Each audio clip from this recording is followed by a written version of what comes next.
కనీస కోర్టు తీర్పును సైతం లెక్క చేయకుండా వైసీపీ నాయకులు ఇంటి స్థలాలు లాక్కునే ప్రయత్నం చేస్తున్నారని విశాఖ జిల్లాలో ఒక కుటుంబం మీడియా ముందుకొచ్చింది. సీసీ కెమెరాల వైర్లు కూడా కత్తిరించి ఇంట్లో చొరబడి దాడి చేశారని ఆ కుటుంబ సభ్యులు ఆరోపించారు.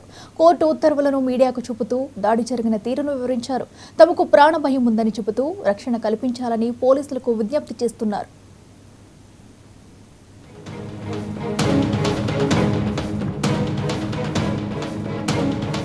విశాఖపట్నం జిల్లా భీమిలి మండలం అమానం గ్రామంలో పూసపాటి శివకుమారి అనే ఒక వృద్ధురాలు వికలాంగురాలైన ఆమె కూతురు శ్రీదేవి తమ మీద జరిగిన దాడి గురించి మీడియాకు చెప్పారు.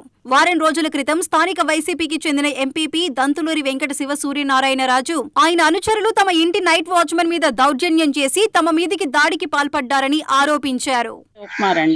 నన్ను నా కూతురు మీ ఇద్దరమే ఉంటామండి ఇంట్లోని దౌర్జన్యంగా వచ్చి ఈ పక్క వాళ్ళ రాజులు ఉన్నారండి మా పక్కని వాళ్ళు కొట్టడానికి వచ్చారండి. సీసీ కెమెరాలో నాకు గేట్ ఎరగొట్టేశారు. ఇక సీసీ కెమెరాలు కట్ చేసి తన్నారండి మమ్మల్ని ఇద్దరిని వైసీపీ వాళ్ళు. అవునా వాసు బాబు అందరు చూసుకొని వీళ్ళందరూ పెచ్చిరేగిపోతున్నారండి. మేము ఫెన్సింగ్ వేసుకుంటే వాళ్ళకేం పని అండి? మగోడు ఉన్నప్పుడు రాకంటే ఆడోళ్ళ మీదకి కలబడ్డానికి రావడం ఏంటి? పొరుగువారితో భూమి తగాదా ఉందని కోర్టు తమకు అనుకూలంగా తీర్పు ఇచ్చినా ఆ భూమిని కొట్టేసే ఆలోచనతో దౌర్జన్యం చేస్తున్నారని శివకుమారి అల్లుడు దండు రాజేష్ కుమార్ చెబుతున్నారు.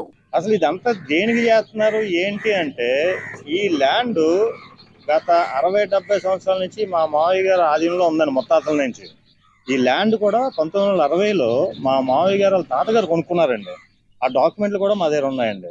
అయితే 96లో ఈ సోకాళ్ళు వచ్చిన ఈ వాసు మన చుట్టాలు ఎవరైతే ఉన్నారో, ఒక రమేష్ రాజు కానీ, ఒక బాబురాజు కానీ, ఒక చంటిరాజు కానీ, ఒక లాయర్ ప్రొఫెషన్లో ఉన్న ఒక లాయర్ చంటిరాజు అన్నాయన కానీ, ఈయనే 96లో మాకు ఆపోజిట్ లాయర్ అండి. ఈయన ఎందుకు ఓడిపోయాడో ఈయన తెలియదా?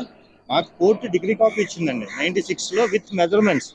ఈ సందు పలానా పోసపాటి కొండరాజు గారికి, పలానా పోసపాటి వీరభద్రరాజు గారి ఫ్యామిలీకి అని చెప్పి కోర్టు డిగ్రీ కాపీ ఇచ్చిందండి. వాచ్మెన్ లేని సమయంలో ఇంటి మెయిన్ గేట్ పగలగొట్టి ఫెన్సింగ్ పోల్స్ విరగ్గొట్టి ఇంటికి అమర్చిన సీసీ కెమెరాల వైర్లు కట్ చేసి ఇంట్లో చొరబడి దాడి చేశారని శివకుమారి కూతురు దివ్యాంగురాలైన శ్రీదేవి వివరించారు.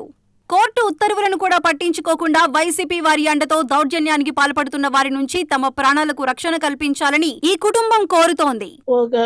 వాళ్ళతో చాలాక వచ్చేసారండి. కెమెరా వైర్లు కట్ చేసేసారు.